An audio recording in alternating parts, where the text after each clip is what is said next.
Siamo nell'azienda agricola Stefani e oggi vi voglio parlare della nostra produzione olio extravergine di oliva, iniziata da una quindicina di giorni, dal metà ottobre circa, quando noi abbiamo aperto il frantoio e abbiamo cominciato a molire le nostre olive e anche le olive dei nostri compaesani friulani che hanno chi più chi meno oliveto, e anche delle aziende che si fregiano del marchio Olistella assieme a noi e costituiscono questo gruppo nuovo, diciamo, per la bassa friulana di produttori di olio extravergine di oliva. Quest'anno l'annata si preannuncia buona perché non ci sono state molte piogge e quindi il prodotto sicuramente sarà un prodotto di qualità. La raccolta è avvenuta nel modo corretto, chi è stato attento ai trattamenti contro la mosca ha sicuramente delle olive sane e fa sicuramente un prodotto eccezionale. Nel nostro caso noi abbiamo una coltivazione biologica di olio, di olive, diciamo così, su una superficie di circa 9 ettari qua sì, nel Friuli Venezia Giulia, con delle varietà, diverse cultivar, il leccino, il grignan, il leccio del corno, il pendolino e altre ancora, che ci consentono di produrre dei monovarietali di diversa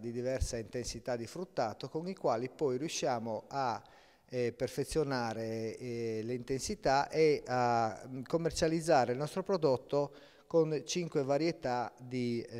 oli diversi. Nel nostro percorso, diciamo così, di avvicinamento al consumatore ci siamo accorti che molte persone non sono ancora in grado di capire quali sono le qualità organolettiche positive dell'olio, un po' anche a causa della malinformazione forse su questo prodotto dovuta alla grande distribuzione, se vogliamo, no? Quindi abbiamo pensato di diventare come azienda agricola anche fattoria didattica. Abbiamo già cominciato a far venire delle scolaresche nel frantoio che hanno visto il processo di trasformazione. Oltre a questo, e quindi diciamo così, partiamo dai giovani come avvicinamento al prodotto. Oltre a questo organizziamo dei corsi di degustazione e avviciniamo le persone per fargli capire quali sono i pregi e quali sono i difetti che si devono sentire nell'olio quando si va a acquistare in qualsiasi posto. E quindi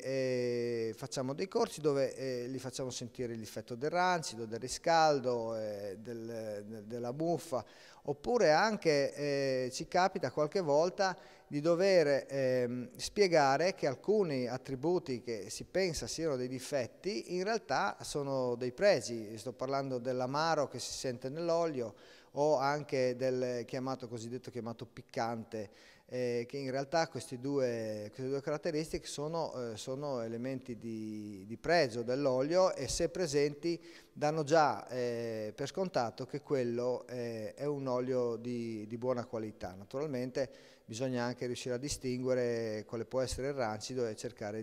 ma diciamo che un olio amaro, un olio piccante non è mai rancido, perché altrimenti non avrebbe queste sostanze positive nel suo interno. E facciamo queste prove di degustazione e vediamo che le persone sono molto interessate ad avvicinarsi a questo nuovo prodotto, e piano piano vedo che sta crescendo un po' la cultura nella ricerca. Mentre prima diciamo che venivano a acquistare l'olio così, no, devo comprare un litro d'olio, adesso invece cominciano a selezionare, si divertono a assaggiare le nostre varietà, dicono sì, mi piace più questo piuttosto quest'altro, e cominciano ad acquistare ed affezionarsi a un determinato tipo d'olio a seconda dei loro gusti. Parlo di oli magari delicati, oppure oli medi, del fruttato medio, oppure qualcuno proprio desidera portare a casa solo l'olio del fruttato intenso. E questo è un motivo di soddisfazione.